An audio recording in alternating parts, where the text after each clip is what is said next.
নমস্কার। আবার আমি এসে গেছি। রেকর্ডিং নাম্বার পার্ট 5, অফিসিয়াল নাম। যারা এখনো জানেন না, পার্ট 1, পার্ট 2, পার্ট 3, পার্ট 4 দেখলে পারবেন। ঘটনাচক্রে আমার কিছু বন্ধু বান্ধবও তারা কমেন্ট করতে শুরু করেছে যে উমা তোর হলোটা কি। এটা খুব বলা মুশকিল আসলে। দিনের শেষে আমাদের হাতে আড্ডার সময় খুব কমে আসছে। হ্যাঁ, তো as a- আমার তো বাচ্চা মানুষ, করা বাচ্চারা যখন স্কুলে চলে যায় হাতে অফুরন্ত সময়, প্লাস আমি এত ইন্টারেস্টিং মানুষ দেখেছি। মানুষ হিসাবে আমি ভীষণ অ্যাভারেজ অ্যান্ড স্বাভাবিক person, just an average Bangali.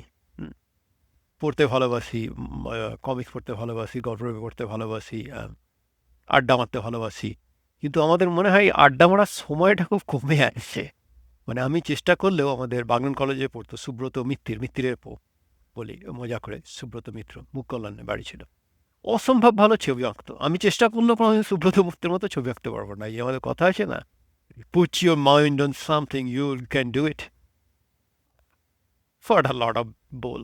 I mean, certain things are for certain people. I mean, we have to acknowledge that. Subrata মিত্রের মতো ছবি আঁকা আমার পক্ষে সম্ভব নয়, বা স্বরূপ ভাইয়া, হ্যাঁ, স্বরূপ মান্নার মতো অলরাউন্ড কেমিস্ট্রি নলেজ, ওগুলো হবে না, জাস্ট হবে না। বা কৌশিক পাল, মানে সে যদি মাথাটা ঠিক রাখে, মানে মাঝে মাঝে তো লজ্জা লাগে যে আমি পড়াশোনা করছি আমাদের স্কুলের ব্যাচের, বাট কত ছেলে আমার থেকে অনেক অনেক ভালো, but they are not in the right person, right time, or maybe.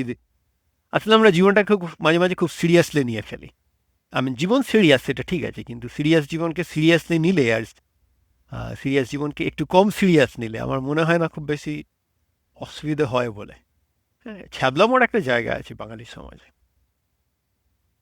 তো আমি তো একটা মোরাল ক্রাইসিসে পড়ে যাই যে এই রেকর্ডিংগুলো কি আমি জোকস বলবো, না গান বলবো, না আড্ডা বলবো, না কি বলবো। And that make me paralyse for many years. বহু বছর ধরে ভাবি যে আমেরিকাতে যখন বসে আছি, বাংলায় কথা বলার সুযোগ যখন কম, আমি যদি মনোলগ আড্ডাগুলো দিই তাহলে কেমন হয়। হ্যাঁ, এটা প্রায় 10-15 বছর ধরে ভেবেছি। তারপরে ওই আহ, এখন যেটাকে বলে আর কি প্যারালাইসিস অফ অ্যানালিসিস, লোকে কি ভাববে, কে কি ভাববে, এটাকে কি বলবো, জোকস বলবো না আড্ডা বলবো, কাদের কথা বলবো, তারা খারাপ পাবে কিনা। বটম লাইন হলো নোবডি কেয়ারস। কারো হাতে সময় নেই। 2 মিনিটের পরে কেউ দেখবে না, এই কারণে ইচ্ছে করে 15-20 মিনিটের রেকর্ডিং করে রাখি। হ্যাঁ, আমাদের এক মাস্টারমশাই ছিলেন দিলীপ কুমার খামরুই, ডিকে। যেটুকুনি ফিজিক্যাল কেমিস্ট্রি শিখতে পেরেছি বা সায়েন্স শিখতে পেরেছি সেটা হচ্ছে ডিকের জন্য। ডিকের খুব অদ্ভুত অদ্ভুত মজার ব্যাপার ছিল। আমার মনে আছে যখন আমরা পড়তে যাই 3বার আমাদের ফিরিয়ে দিয়েছিলেন। চতুর্থবারে হালকা হাসি রেখে বললেন, কেন তোমাদের 3বারে ফিরিয়ে দিয়েছি জানো? আমি দেখতে চাই কার বেশি উৎসাহ। তো আমি তো এরকম ভাবলাম যে আমাদের হাতে সময় প্রত্যেকের তো কম। হ্যাঁ, আমি একটা করে জোকস বলবো, 2 লাইন গান করব। বাবার ভুলে যাওয়া, আমার বাবা গৌরমোহন মল্লিক, বাবাকে খুব মিস করি। বাবা মারা যান তখন 1993, যে বছর মাধ্যমিক দিই। হ্যাঁ, তখন বাবা সম্পর্কে একটা কমপ্লিটলি অন্য ধারণা ছিল। কারণ বাবার কোনোদিন কোলে উঠেছি বা কথা বলেছি অনেকক্ষণ, খুঁজে মনে পড়ে না। বাবার সঙ্গে সিরিয়াস কনভারসেশন মনে হয় ক্লাস 9, তখন 15 বছর বয়স। নস্যি নেওয়ার অভ্যেস হয়ে গেছিল। আর একটু নস্যি নিলে নাক দিয়ে থেকে থেকে একটু জল পড়ে, যতই রুমাল দিয়ে মোছো। তো বাবার একটা হোমিওপ্যাথ ডাক্তার, দিনের বেলা হাই স্কুলের মাস্টারমশাই বাঙালপুরে, আর রাত্রিবেলা হোমিওপ্যাথ ডাক্তার। তো দোকানটা খুলে দিতাম। ওই ঝাপটাপগুলো বাবা খুলতে পারতো না, হাতে কাঁধে হাতে কিছু প্রবলেম ছিল, ব্যথা করতো। তো হঠাৎ করে তারপরেই ঘরে বসে বসে ঘুমাতাম। বাবা যখন পেশেন্ট দেখতো হোমিওপ্যাথ, ঘুমাতাম বা কিছু একটা কাজ করার চেষ্টা করতাম, ভান করতাম অন্য একটা টেবিলে বসে। বেশিরভাগ দিনই ঘুমিয়ে যেতাম। তো বাবা একদিন হঠাৎ করে বোঝানোর চেষ্টা করলো যে নস্যি জিনিসটা কেন কি ক্ষতি করতে পারে। That's like most serious conversation. আর একটা মজার কথা বলি, যেটা আমার তেজবাবু, আমার শেষ দাও যুক্ত আর কি, 1993, 1993 সাল, যে বছর মাধ্যমিক বেরোয়। তো বাবা করতো কি, ওই অফিস অফিস ছিল, স্টাফ রুমে বসে বসে উদ্বোধন বা বিশ্ববাণী পড়বে। একটা অদ্ভুত লোক, মানে স্টিউ, মানে আমরা 4 ভাই 2 বোন।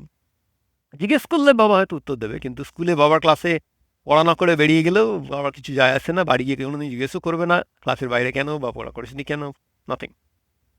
হ্যাঁ, আর বাঙালপুর স্কুলে একটা সিস্টেম ছিল যে বছরের শেষে 1, 2, 3-এর মধ্যে থাকলে একটা করে গল্প বই দেবে। তো আমি সারা বছরও অতটা উদ্যোগ থাকতো না, কিন্তু ওই বছরের শেষে গিয়ে একটা চেষ্টা করতাম যাতে গল্প বইটা পাওয়া যায় আর কি। হ্যাঁ, ফ্রিতে, আমেরিকানরা যেমন ফ্রিতে বীজ দিলেও খাবে আর কি, বাঙালি তো একই অবস্থা, ফ্রিতে দিলে খাবো। তো যাই হোক, তো গল্পটা বলছি, মাধ্যমিকের রেজাল্ট বেরিয়েছে, সমস্ত পাবলিক হামলে পড়েছে। শচীনবাবু সম্ভবত কলকাতা থেকে, হাওড়া থেকে বা কলকাতা থেকে রেজাল্টটা এনেছেন এবং এক এক করে বলবেন। তখন মাস্টারমশাইরা আছে, ছাত্ররা আছে। আমার সেজে দেওয়া সেখানে চলে গেছি, কারণ আমার মাধ্যমিকের রেজাল্ট বেরোবে। বাই দ্য ওয়ে, আমার সেজটা আর রমাপ্রসাদ মল্লিক স্টুডেন্ট হিসেবে অসাধারণ। সেজদাদের ব্যাচে বাঙালপুর স্কুলে 3খানা স্টার পায়। আমরা যখন স্টার পাই 1993, মাধ্যমিকে স্টার পাওয়া অনেক সহজ হয়ে গেছিল। হ্যাঁ, বাট তারও বছর 5-6 আগে it was not a joke. School ছুটি দিয়ে দিয়েছিল, কী আনন্দ! হেঁটে হেঁটে স্কুল থেকে ফিরছি, 45 মিনিট ধরে হাঁটবো আর বলবো আমার দাদা স্টার পেয়েছে। It's good days, good old days, field of community, I mean the feeling of community, I guess. যাই হোক, এনিওয়ে, সো সে যাবো রেজাল্ট জেনে, তারপর চল বাবাকে একটু প্রণাম কর। বাবা বসে আছে, অন্য মাস্টারমশাইরা খুব উৎসাহী, ছেলেদের কি হলো না হলো, বাবার নিজের ছেলে কোনো উৎসাহ নেই, চুপচাপ বসে আছে। তো সে যাবো এলো, বাবাকে এলো, প্রণাম করলাম। বাবা বললো, "হ্যাঁ, বাবা ছোটকা মাধ্যমিকে ভালো রেজাল্ট করেছে, স্টার পেয়েছে।" বাবা বললো, হুম। বলো, ও ছোটা লেটার পেয়েছে। বাবা বললো, হুম। তখন 16 বছর বয়স, 4টা জেলে গেলাম, বাবাকে প্রণাম করে বললো চল। ভাবতাম তখন ওই বয়সে এসে, তখন ভাবার চেষ্টা করতাম, হ্যাঁ, ইনহারেন্ট বাগনানের পাবলিক তো, ইনহারেন্ট সায়েন্স টিচার হয়তো যে কারণে সায়েন্স টিচার হয়েছি, কারণ আমার পড়তে ভালো লাগে অসম্ভব, হচ্ছে গল্পের বই, লিটারেচার। আমার লিটারেচার নিয়ে পড়াশোনা করা উচিত ছিল হয়তো, বাংলা অনার্স, বা ইংরাজিটা একটু শিখতে পারলে ইংরাজি অনার্স। হ্যাঁ, চলে এসেছি কেমিস্ট্রিতে, কারণ চাকরি বেশি, কলকারখানা আছে। যারা এই ভিডিওটা দেখবে তাদের কাছাকাছি কেউ থাকলে, যে at the end of the পড়াশোনাটা করা খুব মানে সহজ কাজ, আমি বলি আর কি। সহজ কাজ ইন দ্য সেন্স বিরক্তিকর কাজ, সেই কারণে কেউ করতে চায় না। এই যে রেকর্ডিং করছি, জোকস বলে নাম দেবো, মিসলিডিং, কেউ কেউ গালাগালি দেবে, কেউ দেবে না। যারা বাগনানের নয় তারা মিস করবে, তো আমাকে 2-4টে জোকস বলতে হবে মাঝে মাঝে। But this are good things to be recorded, যখন আমি থাকবো না, হ্যাঁ, সেই তখন কীরকম দাঁড়াবে। নাও 2025, অলমোস্ট 30 বছর পরে, যখন মনে হতো এই লোকে, আমরা এত অন্যের ব্যাপারে এত উৎসাহী, কী হচ্ছে না হচ্ছে জানতে হবে, কৌতূহল, আর সেখানে এই ভদ্রলোক তার নিজের ছেলের রেজাল্ট কি মাধ্যমিকে, সেটা নিয়েও doesn't care or doesn't show, right? তো ওই ওই বাবা বেঁচে থাকলে হয়তো ওইটা জানার চেষ্টা করতাম। তখন মিস করিনি, বাবা যখন মারা যায় অনেস্টলি মিস করেছি, বাবা মারা গেছেন, কিন্তু এতটা মিস করিনি। যখন 40 ক্রস করে আই স্টার্টেড লার্নিং, মানে বাবাকে নতুন করে আবার একটা খোঁচা আর কি। এখন বেঁচে থাকলে এই প্রশ্নগুলো করতাম, সে গিভ আপ পারছো নাকি এটা অ্যাকওয়ার্ড স্কিল, আর অ্যাকওয়ার্ড স্কিল যেটা কী করে করেছিল, মানে আমার জানার খুব ইচ্ছা। মানে এখন, মানে আমি নিজে এখন 3টে, মানে 2 মেয়ে 1 ছেলের বাবা, ছেলে মেয়ে, 3জন, 13 বছর, 10 বছর আর 7 বছর, 2025 সালে। তো যাই হোক, এখন আমি ভাবার চেষ্টা করি যে কী করে ওই গুণটা পাওয়া, যেটা যদি গুণ হয় তাহলে কী করে আয়ত্ত করেছিল, সেটা জানার খুব ইচ্ছে আছে। তো যাই হোক, বাবা খুব ভালো গান করতেন, ক্লাসিক্যাল গানও করতেন, অনেকগুলো মিউজিক্যাল ইনস্ট্রুমেন্ট বাজাতে পারতেন, হারমোনিয়াম, তানপুরা, তবলা একদিন বাজিয়ে আমাদের অবাক করে দিয়েছিলেন। আমি জানতামও না যে বাবা তবলা বাজাতে পারেন, সেও পারতেন। হ্যাঁ, রমাপ্রসাদ মল্লিক সেও খুবই ভালো তবলা বাজায়, কিন্তু বাবা যে অ্যাকচুয়ালি তবলা বাজাতে পারতো কোনোদিন জানতাম না। এনিওয়ে, আমি আমার বাবার গল্প বলছি, হু কেয়ারস, রাইট? বাট এই কারণেই বলছি যে যারা আমার বয়সী বা আমার থেকে ছোট, যারা তাদের বাবা মা যারা আছে, ওই জেনারেশনটাকে যদি মনে করাতে চাই করতে পারে, কারণ আমরা তো কিছু বাবার গাওয়া পুরানো গান ফিউচার এপিসোডে নিয়ে আসবো, কারণ এগুলো ভুলে যাবে। মানে রিলিজিয়াস ব্যাপারটা এমন একটা হয়ে গেছে, মানে রিলিজিয়াস জেস্টার যতক্ষণ না হবে ততক্ষণ মনে হয় ঠিক আছে, রাইট? হ্যাঁ, যে কারণে রামকৃষ্ণ, বিবেকানন্দ নিয়ে আমার সম্ভবত, এই দেশে থাকলে আমাকে বলতো ADHD, আমি একটা বিষয়ে বেশিক্ষণ থাকতে পারি না, I have to jump between. আর কোনো কিছু শিখলে সেটা খুব তাড়াতাড়ি বোর হয়ে যায় বেসিক্যালি, যে কারণে আমি এক বিষয় থেকে আর এক বিষয়ে যাই, আবার ফিরে আসার চেষ্টা করি। যে রামকৃষ্ণ আর কি greatest religious talent ever born, আমি বলি বস। ভগবানের দরকার আছে আমাদের জীবনে। হ্যাঁ, আমি আমি সায়েন্সের পাবলিক হয়ে বলছি, ভগবান হচ্ছে এমন একটা কনসেপ্ট হয়তো, ইনফ্যাক্ট ভগবান এমনই একটা কনসেপ্ট যেটা বলা খুব মুশকিল। আহ, আমরা যেটা কখনো বলি আর কি, কেউ হয়তো গানে, কেউ যদি খুব ভালো কবিতা লেগেছে, কবিতার ভগবান, খুব ভালো ছবি আঁকে, ছবির ভগবান, কেউ যদি ভালো গান করে, গানের ভগবান, রাইট? তো ভগবান একটা কনসেপ্ট হিসাবেও যদি ধরা যায়, মানে আমি যদি কারো ক্ষতি না করি, মানে জেনে শুনে যদি কারো ক্ষতি না করি, হ্যাঁ, অনিচ্ছাকৃত ক্ষতি হয়ে যায় অনেক সময়। হ্যাঁ, কে কীভাবে নেবে, এইটু ভয় লাগে। এই যে কথাবার্তা বলছি আমার মতো করে, ফ্রি স্পিচ যেটা, যেটা নিয়ে জন্মেছি, যে ভগবান ভদ্রলোক আর এখন আমার মা বেঁচে আছে, other than that I don't owe anything to anybody. হ্যাঁ, আমার মা শিলারানী মল্লিক আর ভগবান ভদ্রলোক, এই দুটো ছাড়া আইল try to do things which is mostly right. হ্যাঁ, যেটা সব থেকে বেশি ঠিক হবে সেই কাজগুলো করা। হ্যাঁ, বাংলা কথাবার্তা বলা, বাংলা যারা ভালোবাসে তাদের সঙ্গে আড্ডা মারা, এটা পডকাস্টও হতে পারে, আই ডোন্ট নো। দিনের শেষে লোকে বলবে জোকস বলছে নাকি কী কথা বলছে, মাই টু সেন্ট মেবি। আমার বাঙালি দু পয়সার আড্ডা বলা ভালো।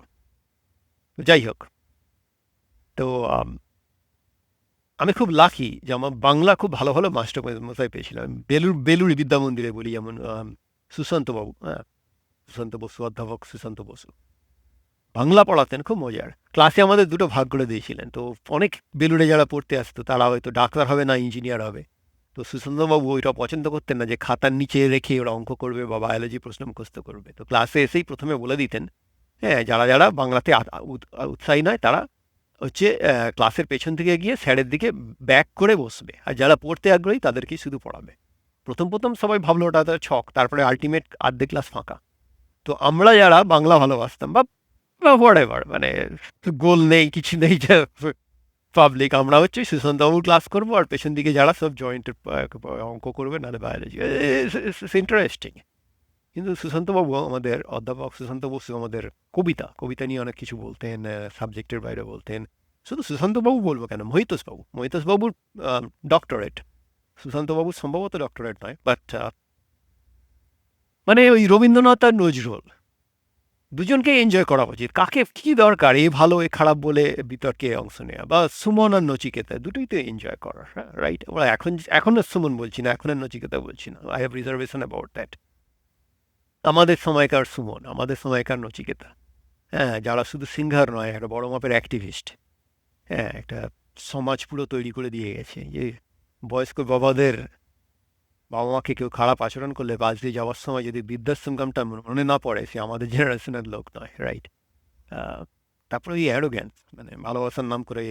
আমার এক বন্ধু, স্কুলের বন্ধু, ইনফ্যাক্ট আমাদের আর কি সেকেন্ড বয় ছিল, পলাশ, ভীষণ ভীষণ ভদ্র, বিনীত। ইনফ্যাক্ট 2009 পলাশের সঙ্গে দেখা হলো বাগনানে, অনেকক্ষণ কথা হলো বাগনান স্টেশন রোডে।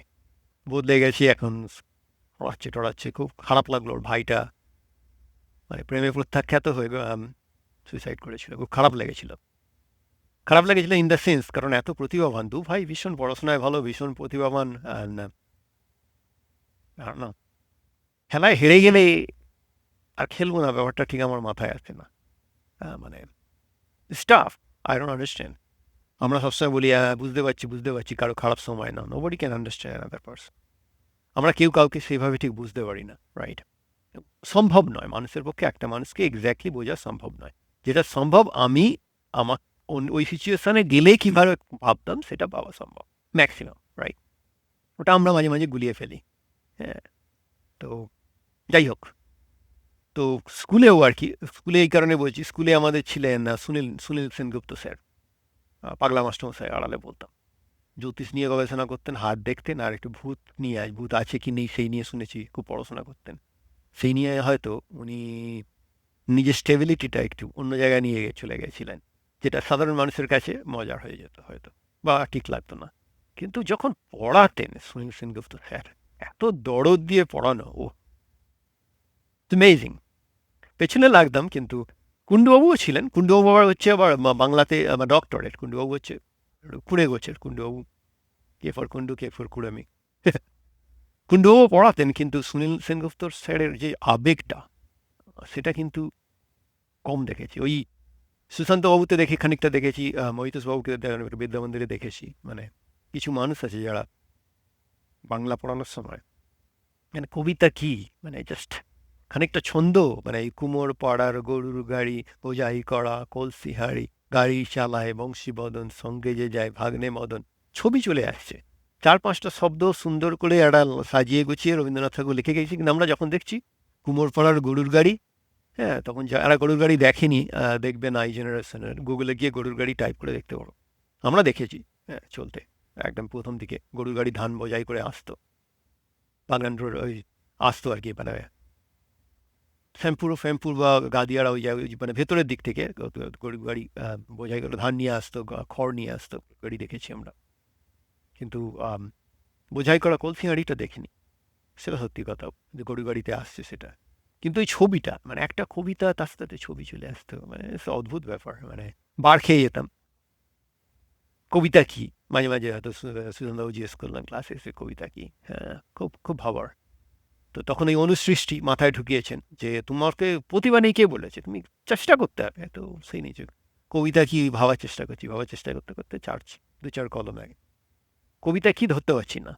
কবিতা গড়েছে আমার গড়ির শরীর, দু চোখে দিয়েছে দৃষ্টি, আমার মগজ আমার চেতনা, সেও কবিতারই সৃষ্টি।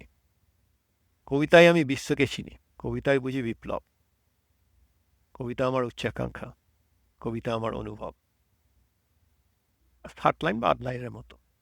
তারপরে পাশ থেকে কমেন্ট এলো, রুমমেট, বুঝেছি তো কবিতাটা কে, তোদের ওই বাড়ির কাছাকাছি নাকি এখানকার কেউ, মানে বেলুড়ের কেউ। তাহলে গল্পগুলো ওই রকম ছিল আর কি। বাট স্টিল, মানে সুশান্ত বাবু বা মহিতোষ বাবু বা সুনীল বাবু, by the way Sunil Sengupta স্যারের আর একটা কাজ উনি করতেন। আমরা যখন ছোটবেলায় ছিলাম, যারা আমাদের জেনারেশনে হয়তো মনে থাকবে, আমাদের প্রত্যেকদিন স্কুলে গিয়ে গান করতে হতো। তো ছিল ধনধান্য পুষ্প ভরা, জনগণ মন, আর এই দুটোই মোটামুটি ঘুরিয়ে ঘুরিয়ে হয়তো আর কিছু গান হতো। বা এই ধনধান্য পুষ্প ভরা তো মানে থাকতো, কিন্তু ভালোই থাকতো। হও ধর্মেতে ধীর মাঝে মাঝে হয়তো হতো। তো সুনীল সেনগুপ্ত স্যার উচ্চারণে প্রচণ্ড নজর দিতেন, হ্যাঁ।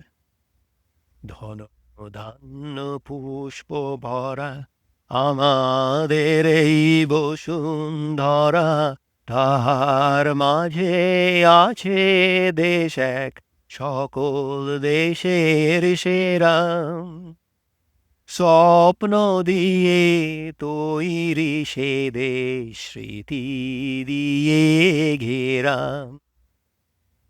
এমন দেশটি কোথাও খুঁজে পাবে না কো তুমি, সকল দেশের রানী সেজে আমার জন্মভূমি, সে যে আমার জন্মভূমি, সে যে আমার জন্মভূমি। কি কম্পোজিশন, রাইট? অ্যামেজিং। তা সুনীল সেনগুপ্ত স্যার রেগে যেতেন, স্বপ্ন দিয়ে তৈরি সেদে স্মৃতি দিয়ে ঘেরা। ঘেরা কি, ঘেরা, ঘেরা বলবি, ঘেরা, স্মৃতি দিয়ে ঘেরা, ঘেরা নয় ঘেরা। সেইটা শুনে আমাদের পলাশের নাম হয়ে গিয়েছিল পলাশ বেড়া। ওই জীবনে আমি একজনকেই দেখেছি যে বলতো বেড়া, কারেক্ট প্রোনাউন্সিয়েশন। আর ছিল সন্দীপ বেড়া। সন্দীপ বেড়া হচ্ছে, মানে ভাবতেও লজ্জা লাগে যে সন্দীপ বেড়া, মানে আমাদের ব্যাচের কেউ যদি ফিজিক্স বোঝে, লিটারালি আমি যাদের চেনা যায়নি তাদের মধ্যে সব থেকে ভালো ফিজিক্স বুঝতে হচ্ছে সন্দীপ বেড়া। কিন্তু বেটা ওই বাবা রিটায়ার করে যাবে, তো আর্মিতে জয়েন করলো, প্রায় 20 বছর সার্ভিস করে এখন ফিরে এসে হয়তো ব্যাংকে চাকরি করছে। আমি খোঁচাই, কিন্তু লজ্জা লাগে ভাই, তোর ফিজিক্স পড়া উচিত ছিল। মানে ফিজিক্স তো fundamental science, right? If somebody understand, কেউ যদি ফিজিক্স আর ম্যাথ ভালো বোঝে, সে তো সব কিছু বোঝে, right? It's a West of talent. আমি বলি তো, আমার বেশিরভাগ বন্ধু বান্ধব হচ্ছে ওয়েস্ট অফ ট্যালেন্ট। আর আমি নিজের একটা ঢপের চাপ, জাস্ট অবজার্ভার, দেখি। মানে এই দেখার মধ্যে একটা মজা আছে, মানে প্রত্যেকের থেকেই কিছু না কিছু শেখার আছে। আমাদের যে কালী পুজো করতো, ক্লাবের যে কালী পুজো করতেন, হ্যাঁ, ঠাকুরমশাই, মজার মানে ঠাকুরমশাই কার্টুন ক্যারেক্টার, রাইট? বলতেন ইয়া দেবী সর্বভূতেষু বৃত্তিরূপেণ সমস্থিতা। তুই যদি 25 টাকা দিস, কালী পুজো তো এক সময় হয়, আমাকে 3টে পুজো করতে হবে, তুই আমাকে দে না 75 টাকা, আমি তোর পুজোই মন দিয়ে করবো। আর দিনের শেষে ঘরে গিয়ে বলি, মা তুই তো সবই বুঝিস, আমাকে পুজো করে খেতে হয়, এই পুজোগুলো কেটে গেলে তো আর যাবো না। তো ইয়া দেবী সর্বভূতেষু, মাতৃরূপেণ নয়, ইয়া দেবী সর্বভূতেষু বৃত্তিরূপেণ সমস্থিত। আর ওই পুষ্পাঞ্জলি হতো, তো অসাধারণ। শরণ্যেত্র মানে সংস্কৃত হচ্ছে শরণ্যে ত্রম্বক, শরণ্যে ত্রম্বকে গৌরী নারায়ণী নমস্তুতে। হ্যাঁ, সর্বমঙ্গল, সর্বমঙ্গল মঙ্গলে শিবে সর্বার্থ সাধিকে শরণ্যে ত্রম্বকে গৌরী নারায়ণী নমস্তুতে।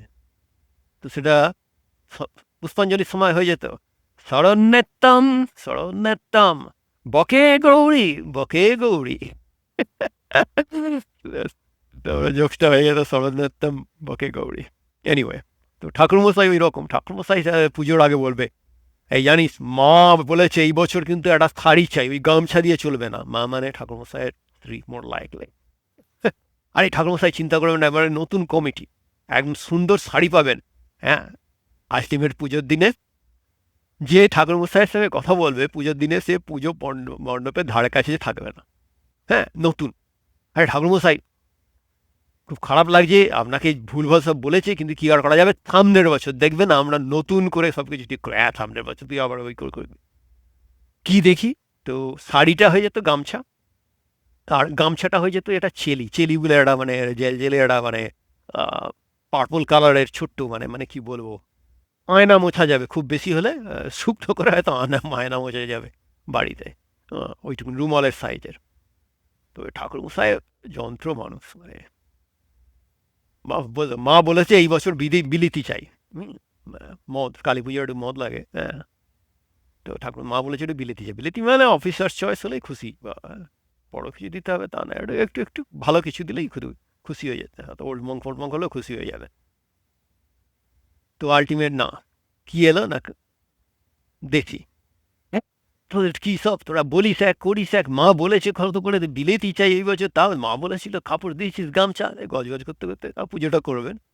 দিলে তারপরে হচ্ছে চারপাশে লোকজন আছে, ডাবটাকে খানিকটা খালি করে ডাবের জল দিয়ে চুললো, ডাবের জল দিয়ে চুলায়। ও I mean, it's different experience. It's not same as a Limca, মানে লিমকা ডিম ভাজা দিয়ে দেশি খাওয়া একটা অন্য জিনিস, কিন্তু ডাবের জল দিয়ে হচ্ছে মাল খাওয়া যায়, মানে স্ট্র লাগিয়ে। লোকে দেখছি কেউ ধরতেও পারবে না, এগুলো হচ্ছে আমাদের দেশেই শুধু সম্ভব, মানে বাঙালিদের we had something like engineers.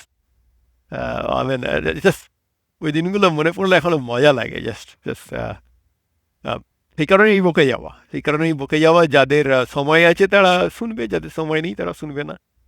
আর দিনের শেষে আমাদের ডিফারেন্সটা কি, আমরা জাস্ট এখানে বসে আছি আমেরিকাতে আর করেছি একটা ঢপের পিএইচডি, যা পিএইচডি নিয়ে একটা জানো জোকস বলি।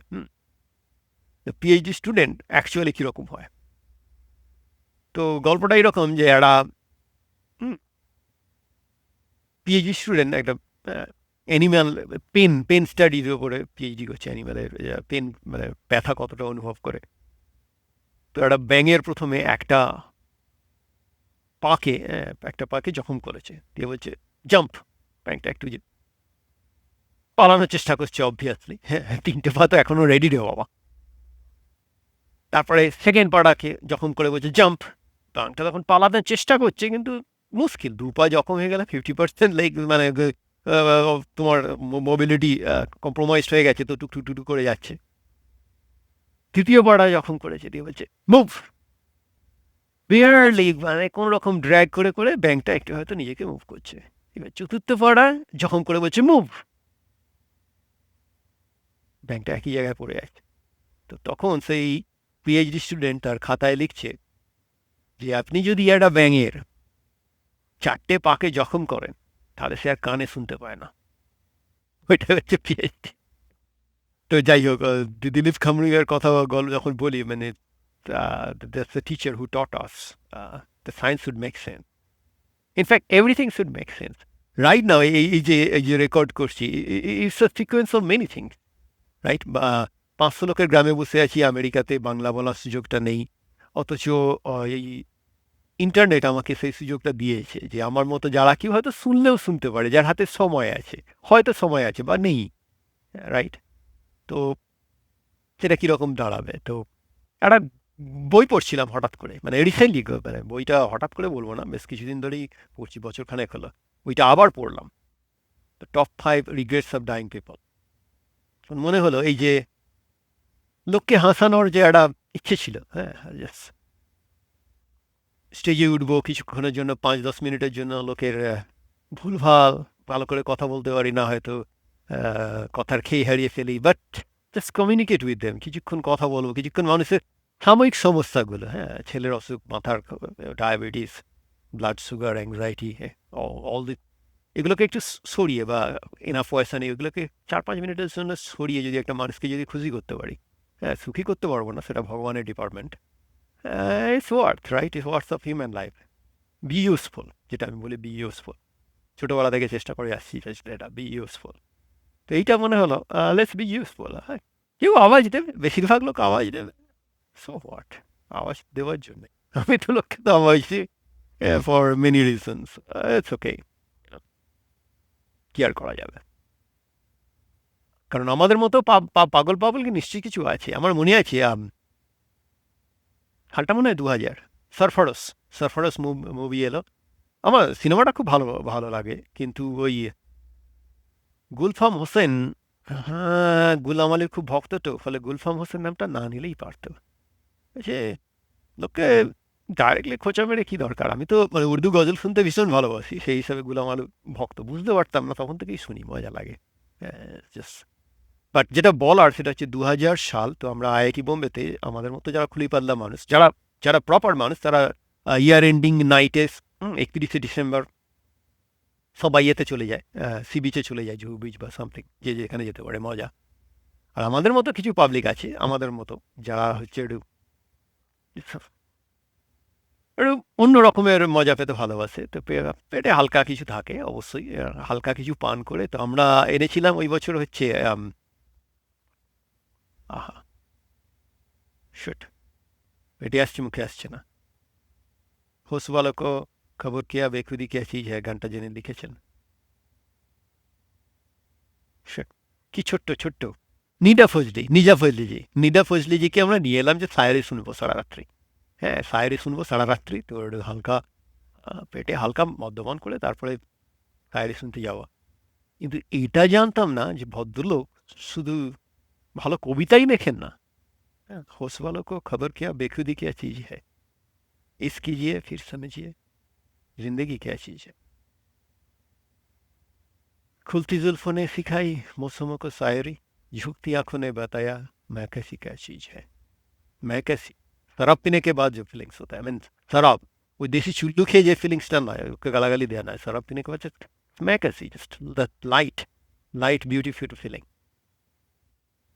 হারমোনিয়াম ধরে যা গান করলো, ছবি, মানে কোর্স আমি জগজিৎ সিং এর গলায় ওই গানটা শুনে জাস্ট পাগলা, জগজিৎ সিং এর আমি পাগলা ভক্ত, সেটা নিয়ে কথা হবে না। কিন্তু নিডা ফজলিজি যে অত ভালো গান করেন নিজে হারমোনিয়াম নিয়ে, ওয়াও ওয়াও, মানে জাস্ট চোখ বুঝলে এখনো শুনতে পাই। মানে ভগবান তো অনেক কিছুই দেয়নি, সবাইকে সব জিনিস দেবে না। মানে আমার আমার যদি ওই গানের গলা দিতে পারে কি, মানে বংশের রক্তে গান আছে, বুঝতে পারি বেশিরভাগ গান করলে, হ্যাঁ, এটা বাবার থেকে পাওয়া হয়তো। কিন্তু কিছু সমস্যা আছে আর কি, মানে আমার হাতে অসম্ভব রকমের ঘাম দেয়, মিউজিক্যাল ইনস্ট্রুমেন্ট নষ্ট হয়ে যাবে। তা ওটা এক হিসাবে ভালোই হয়েছে, মানে আমি চুরি চামারিও করতে পারবো না, ধরা পড়ে যাবো, ব্যাংক ডাকাতি করলে ধরা পড়ে যাবো, হাতের ছাপ সব জায়গায় চলে যাবে। তো সেই হিসাবে, বা ইলেকট্রিকের কাজ করতে পারবো না, শর্ট খেয়ে মরে যাবো, ফিজিক্যালি কিছু কাজ করতে পারবো না, যে কারণে পড়াশোনা করেছি, ব্যাংকে হোক, রেলে হোক, কোথাও একটা চাকরি করবো। মানে রেজাল্ট ভালো হয়ে স্কলারশিপ পেয়ে আমেরিকা থেকে পিএইচডি করে এখন তো আবার সেই ঘোড়ার ঘাস কাটছি, বা লোককে বিরক্ত করছি রেকর্ড করে। তো যাই হোক, মানে এখনো চোখ বন্ধ করলে সেই 2000 সালের গান নিদা ফজলিজি গান করছে, ওয়া, মানে it's too good. I mean আমি তুলনা করতে চাই না, ওই রবীন্দ্র নজরুলের মতো আর কি, মানে একজনকে বড় করে একজনকে ছোট করার কি দরকার, মানে নিজে আমি আশা করি, মানে ভাবছিলাম যে নিদা ফজলিজি কেন নিজে রেকর্ড করে ওই গানটা জাস্ট ছড়িয়ে দেননি, মানে লোকে ওনার ভার্সনটাও তো হয়তো শুনতে পেত, কারণ কবি যখন তার কবিতাকে নিজে গান করে লেখে, it's a different feeling. It's not good or bad, it's different, আলাদা, ভীষণ আলাদা। You can feel the poetry, and Jagjit Singh singer, you feel the music. It's not right or wrong, it's like Sumon Nochiketa, right? ওরা song writer, জীবনমুখী গান লিখেছে, but they are activist. But Shilajit it never activist. Shilajit হচ্ছে মানে পান সুপারি খেজুর শাড়ি ধানের খেতার মাটির বাড়ি। মাঝে মাঝে তুমি যা জিনিসগুলো আমি জানি আর কেউ জানে না, ওটা কবির খোঁচা, but Shilajit is never activist, right? আর সেখানে আমি তোমার জন্য কোন কুমারের ধার করা গান গেয়ে গায়ক পারবো না, হতে পারবো না। এই যখন আমার ঘর দিয়ে আধার নেই এক ফোঁটা কেরোসিন, পাওনাদারের অভিশাপ শুনে জেরবার হায় বুড়ো বাপ, আমি তো তখনও পারবো না খেতে চাইনিস বারে চাউমিন, হেই তুমি কি আমায় ভালোবাসো। কি গান! যদি না বাসো তবে পরোয়া করি না, আমি সূর্যের থেকে ভালোবাসা নিয়ে রাঙাবো হৃদয়ে, তার রং দিয়ে পোশাকি প্রেমের প্রয়োজন বোধ করি না। ওই নচিকেতার সঙ্গে এখনকারের এই নচিকেতা মেলাতে পারি না। কোথাও একটা একটা কথা ছিল না, প্রণাম করার মতো পায়ের সংখ্যা কমে আসছে। লোকে, আমি প্রণাম করি, বয়স্ক মানুষ পেলে হয়তো এখনো প্রণাম করবো। এই দেশে প্রণামের চল নেই, বাট কারো যখন বাবা মা আসে তখন আমি প্রণাম করি। প্রণামটা ভেতর থেকে আসছে, এটা শ্রদ্ধা, কারো বয়স্কদের পায়ের কাছে মাথা নামানো। কিন্তু নচিকেতার সুমন, আমার তো মনে হয় ওরা নিজেদেরকেই, কী কারণে ওরা শুরু করেছিল সেটা ভুলে গেছে। আমি যেমন জোকস বলে বলে শুরু করেছিলাম, ভুলে গেছি, বোর করছি, ওরা হয়তো ভুলে গেছে, আবার মনে পড়বে। বাট ইনিশিয়াল যে নচিকেতা, ইনিশিয়াল যে সুমন বা শিল্পী সত্তা, যেটা আমাদের জাগিয়ে দিয়েছিল, যেটা আমাদের ভাবতে সাহায্য করেছে, they are always salute them, they are great, not this Nachiketa. I mean, হ্যাঁ, আমার পলিটিক্যাল বায়াস আছে, আমি লেফট মাইন্ডেড, আমি মনে করি too much luxury is a crime. হ্যাঁ, তোমার কাছে স্মার্টফোন আছে ঠিক আছে, কিন্তু তোমার বন্ধুদের যদি একটা কাজ চালানো ফোন থাকে, ইটস মোর ইউজফুল, বিকজ তুমি তাদের সঙ্গে কথা বলতে পারবে, রাইট? যে তোমার কাছে স্মার্টফোন আছে, তাদের হাতে কিছু ফোন নেই, এটা কী রকমের? মানে তুমি স্মার্টফোন রাস্তা দিয়ে গেলে ওরা তো চুরি করে সেটা বিক্রি করে দেবে। ইউ আর তুমি সেটা উৎসাহিত করছো একটা মোর ক্রাইম টু সাম এক্সটেন্ট। সেটাই আমি বলি, too much luxury is a crime. কারণ দিনের শেষে তো জাতপাতগুলো উঠে যাবে, কিন্তু ওই গরিব বড় লোকটা আবার এসে যাবে। হ্যাঁ, এটা আসছেও আর কি, মানে সারা পৃথিবীতেই চলছে, এখানেও চলছে, আমেরিকাতেও চলছে, ইন্ডিয়াতেও চলছে, সারা পৃথিবীতেই চলবে। তবে আমরা পেছিয়ে যাচ্ছি বিশ্বাস করি না, আমরা ভালোই আছি, আমরা এগিয়েও যাচ্ছি, গিয়ে দুপায়ে গিয়েছে, কখনো কখনো পিছিয়ে যাচ্ছি, কখনো এগোচ্ছি। পৃথিবীতে সবসময় কিছু না কিছু সমস্যা ছিল, সাইড এফেক্ট ছাড়া তো কোনো ওষুধ সম্ভব নয়, মানে কেমিস্ট্রি হিসাবে বলছি, it's not possible to have a medicine without zero side effect. কিছু চেঞ্জ আসবে, যেগুলো ভালো সেগুলো থাকবে, ভাগবে, আমরা চাই বা না চাই সেগুলো থাকবে। এই তো টেক্সট মেসেজ 30 বছর হয়ে গেল, আমি তো অবাক হয়ে যাই।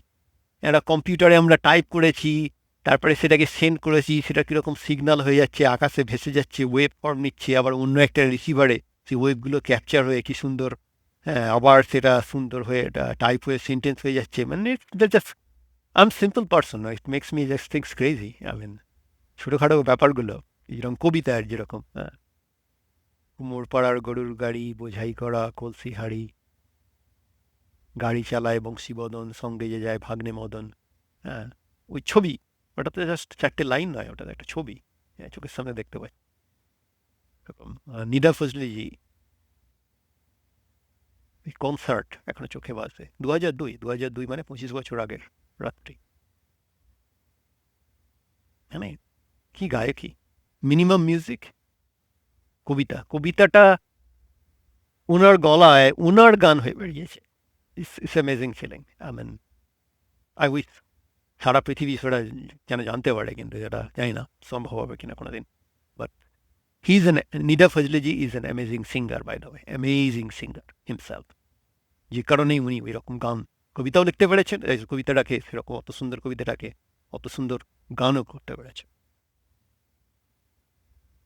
আগে এই গানটা মাথায় আসছে, যেতে চাইছে না, দুকলি গাওয়ার চেষ্টা করি, বোর করি।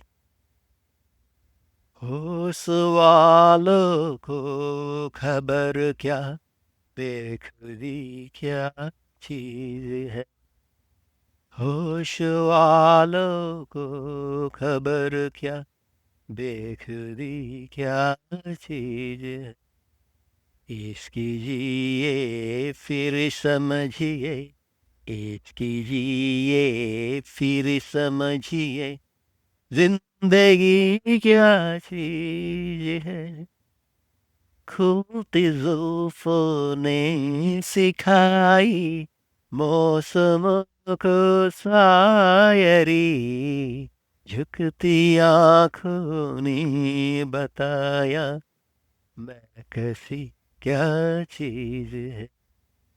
इश्क कीजिए फिर समझिए, इश्क कीजिए फिर समझिए, जिंदगी क्या चीज है। उनसे नजरे क्या मिली रोशन, फिजाए हो गई आज जाना प्यार की जादूगरी क्या चीज है। What a poet. हम लबों से कहे न पाए उनसे हाल दिल कभी, और वो समझे नहीं ये खुशी क्या चीज। एक कीजिए फिर समझिए, इश्क कीजिए फिर समझिए, जिंदगी क्या चीज है। এর কাছাকাছি, মানে আমার সঙ্গে একমত নাও হতে পারে, এর কাছাকাছি এরকম রোমান্টিক কবিতা বাংলা গানে এসেছিল, এভাবে ফিরে আসা যায়। আমার মনে হয় কাছাকাছি, মানে আমার আমার আমার দু পয়সার মতে যেটা কাছাকাছি, মানে এই ছিল না, কটকটি চেপটি ফুলঝুড়ি, ডাকবে না নামগুলো বিচ্ছিরি, ফের যদি ডাকো তবে কিমটি বা কামছিল, অকারণ প্রাদান প্রদান, বুঝতে পারেনি তার যেটুকু যা ভাষা ছিল আলগোচে হাতের ছোঁয়ায়, তারপর ভোরবেলা ডেঙিয়েছি চৌকাঠ ভয়ানক সতর্কতায়, এভাবেও ফিরে আসা যায়, এভাবেও ফিরে আসা যায়। গানে লেগে থাকা সেই আর্তনা, দুটো দিন থেকে গেলে পারতো না, তাই আড্ডার থেকে হোক সাউথের লেকে হোক না জানিয়ে ছুটে যায় ট্রেন, বুঝতে পারিনি আমি যেটুকু যা ভাষা ছিল আলগোচে হাতের ছোঁয়ায়, তারপর ভোরবেলা ডেঙিয়েছি চৌকাঠ ভয়ানক সতর্কতা। অল দিট বাংলায় বসে গান লিখছে, হিন্দিতে নিডা ফজলিজি সায়ারে লিখছেন গান করার জন্য। That all connecting. নতুন যারা জেনারেশন, আমার তো মনে হয় সায়েন্স নিয়ে পড়াশোনা করতে গেলে বাংলা শেখা উচিত। আমি খুব ভাগ্যবান, আমার প্রথম অ্যাডভাইজার আইআইটি বোম্বের প্রথম research chemistry research advisor professor KD Deodhar, Kodan Dinkar Deodhar, Marathi Brahmin. আমি হয়তো ভবিষ্যতে কোনোদিন দেখব অসম্ভব নলেজেবল পার্সন, কিন্তু অসম্ভব নলেজেবল, অসম্ভব বিনয়ী, অসম্ভব রিচ, এই combination I don't think I will ever C another person. তো হীরানন্দানী যেখানে ফিল্ম স্টাররা বাসা বানায়, সেখানে দেওধর স্যার ওর বাড়ি বানাচ্ছিলেন। মানে আইআইটির একটা পলিসি ছিল আইআইটি বোম্বের, যে প্রত্যেকটা, মানে আইআইটি বেশিরভাগ প্রফেসর তো অসম্ভব রকমের বাজে পড়ান, তো চাপ দিয়ে আর কি, ভীষণ মানে পাওয়ারফুল, তো আসতেই হবে আর কি, মানে 90% অ্যাটেন্ডেন্স না হলে পুরো একদম FR, fail and repeat the course, 1 বছরের পেছনে দিয়ে দেবে। তো কেডিডি নোপ, দেওধর স্যার কখনো অ্যাটেন্ডেন্স নেবেন না, বললো আমি যদি ঠিক পড়াই আমার ক্লাসে আসবে, কেউ নিতে বাধ্য করবে না, আর যদি আমি ঠিক না পড়াই কেউ আসবে না, সবাইকে অ্যাটেন্ড করে ছেড়ে দিতে, সবাই প্রেজেন্ট করে ছেড়ে দিতে। আর এত ভালো পড়াতেন, স্পেকট্রোস্কোপি, অর্গানিক স্পেকট্রোস্কোপি, সিনথেসিসের লোক ছিলেন। তো এত ভালো পড়াতেন যে ক্লাস সবসময় অন্য ক্লাসের ছেলেরা, ইঞ্জিনিয়ারিং স্টুডেন্টরা এসে ভিড় করতো, অন্য ব্যাচের ছেলেরা এসে ভিড় করতো পেছনে। It's amazing, it's artist. ওই KDD mould my life some extent. মানে দুজন আমি মনে করতে পারি। একটা হচ্ছে আমার বেলুড় বিদ্যা মন্দিরের সুপারিনটেন্ডেন্ট সত্যব্রত মহারাজ, স্বামী শেখরানন্দ, নমস্কার মহারাজ। খুব সুখস্মৃতি রয়েছে। বেলুড় থেকে তাড়িয়ে দিলেও 2 বছর পরে ডিসিপ্লিন গ্রাউন্ডে সত্যব্রত মহারাজ ছিলেন আমার blind supporter, always always, so encouraging person. আর এই প্রফেসর কেডি দেওধর, এই দুজনই এখনো পর্যন্ত একমাত্র যারা আমাকে পুরো নামে ডাকতেন, উমাপ্রসাদ বলে। বাকি কেউ বলে উমাপতি, আর বেশিরভাগ হচ্ছে উমা। এই দেওধর স্যার, কেডি দেওধর, মারাঠি। উমাপ্রসাদ, আর কেন জানি না উনি ভাবতেন আমি বিহার থেকে। আমি বারবার বলার চেষ্টা করেছি, 2 বছর ধরে বহুবার শুধরে দিয়েছি, বাট আই এম বিহার। তো আমাকে বলতেন, শেষ দিন আমার মনে আছে যখন আমেরিকাতে আসবো, স্যারকে বলতে গেলাম, তো আমাকে বললেন দেখো, মানে ট্রান্সলেট করি আর কি, মানে every one in this world, মানে প্রত্যেকেই এই ওয়ার্ল্ডে হচ্ছে পয়সা চায়। Everybody is asking for wants money, lot of money, and nothing wrong in it, nothing wrong in it to have lot of money. এর কোনো দোষ নেই প্রচুর পয়সা করি করার। But you should ask yourself, why somebody will pay you money but not other people in first place? যে কেন তোমাকে পয়সা দেবে? অন্যরাও তো পয়সা চায়, অন্যদের হয়তো কেন তাকে দেবে না, তোমাকে কেন দেবে? You need skill, so you have to develop some skill, so somebody will pay you money, right? So right now focus on skill. Go America, get their opportunities, be open, work hard and focus on skill. Money will follow you. Go for skill, money will follow you. Living example হচ্ছে দেওদার sir. মারা গেলেন, প্রচুর smoke করতেন আর drink করতেন। খুব লজ্জা করে কাউকে কোনোদিন মানে সিগারেট কিনে এনে দেওয়া বলতেন না। আমাদের ল্যাবে যখন সুভাষ থাকতো না, সুভাষ ল্যাবের টুকটাক কাজকর্ম করতো, দেওদার স্যারের টুকটাক কাজকর্ম করে দিত। সুভাষ যেদিন থাকবে না তো ঘুষ করছে, আমি জিজ্ঞেস করলাম, স্যার কিছু দরকার? খুব কাছুমাছু করে বলতেন আমাকে, মানে সিগারেট শেষ হয়ে গেছে, 5টা কি 10টা সিগারেট এনে দিতে হবে, ফিল্টার উইলস খেতেন। আর আমিও বাঙালি ছেলে, আর আমি সে আমার কেডি দেওধর স্যার হোক আর বাগনানের অশোক মুন্সি স্যার হোক, আমাকে সিগারেট কিনতে দিলে আমি একটা বার করে দেবো, কিছু বলতেন না। পারিশ্রমিক ছাড়া কাজগুলো তো উচিত নয়, আমিও করিও নি। স্যার যদি 5টা 10টা সিগারেট আনতে দেন, 9টা পাবেন, 5টা সিগারেট আনতে দিলে 4টে পাবেন, জানেন খুব ভালো করে। তো উই হ্যাড গুড বন্ড। তো ওই আর কি, মানে জীবনে দুজন মানুষ আমাকে উমাপ্রসাদ বলে ডাকতেন। একজন হচ্ছে আমার হোস্টেলের বেলুড়ের সুপারিনটেন্ডেন্ট, আর একজন হচ্ছে দেওদার স্যার। তো কিছু বছর আগে শুনলাম দেওদার স্যার মারা গেছেন, ক্যান্সার পেশেন্ট হয়ে। প্রচণ্ড ড্রিঙ্ক করতেন, মানে এতে করে মানে ড্রিঙ্ক করে ইয়ে করতে কোনো দেখিনি, কিন্তু অসভ্যতা করতে দেখিনি। বাট ইটস অ্যামেজিং ট্যালেন্ট, সবসময় বলতেন। আমিও সেটা, নতুন জেনারেশন যদি আমাকে কেউ জিজ্ঞেস করে হোয়াটস রিডিউ, আমি সবসময় দেওদার স্যারের গল্প বলি যে go for skill, so money will follow you. তুমি যদি মানি মানে if you want to get a lot of money, আমরা তো রামকৃষ্ণ নই, সবারই টাকা পয়সার দরকার আছে। But I think he has a logic. কারণ আমার স্পেশাল ট্রেন ছিল আমাদের অর্গ্যানিক কেমিস্ট্রি, তো আমাদের বলতেন that if you want to be a good organic chemist, তাহলে তুমি খানিকটা তোমাকে you need to know some inorganic chemistry, you need to know a lot of physical chemistry, and it doesn't hurt to get some biological chemistry and some little bit physics. Don't be scared of math, Lugur, spectroscopy. Well, আমি বলতাম sir তাহলে বাকিটা কি রইল? বলে হা, you don't have to know everything, তোমার সব জানার দরকার নেই। আমি সেটাই বলি, তুমি সায়েন্স, যারা সায়েন্স নিয়ে পড়াশোনা করতে চায়, বন্ধু বান্ধব বা ছবি আঁকতে চায়, you will be a better painter if you read some story books. If you read some, you will be a better science teacher if you read books like this. Recently একটা বই পড়তে শুরু করেছি, এখনো শেষ করিনি। হ্যাঁ, ইন্টারেস্টিং কনসেপ্ট। 30 সেকেন্ডে যদি বলি আর কি, আমি তো অলরেডি ভাট বকে যাচ্ছি আজকে অনেক। বেসিক্যালি আমেরিকানরা অ্যাভারেজ আয়ু হচ্ছে 78.3 years. Number of weeks it's about 4,000 weeks, 4,000 সপ্তাহ। 52 উইকস 1 ইয়ার রাফলি আমার মনে হয়। আমার মনে হয় ওইভাবে এসছে। তো বইটার আইডিয়া হচ্ছে যে তুমি 4000 সপ্তাহ তোমার জীবন যদি হয়, তুমি কত সপ্তাহ তুমি অলরেডি কাটিয়ে ফেলেছো আর কত সপ্তাহ বাকি আছে রাফলি।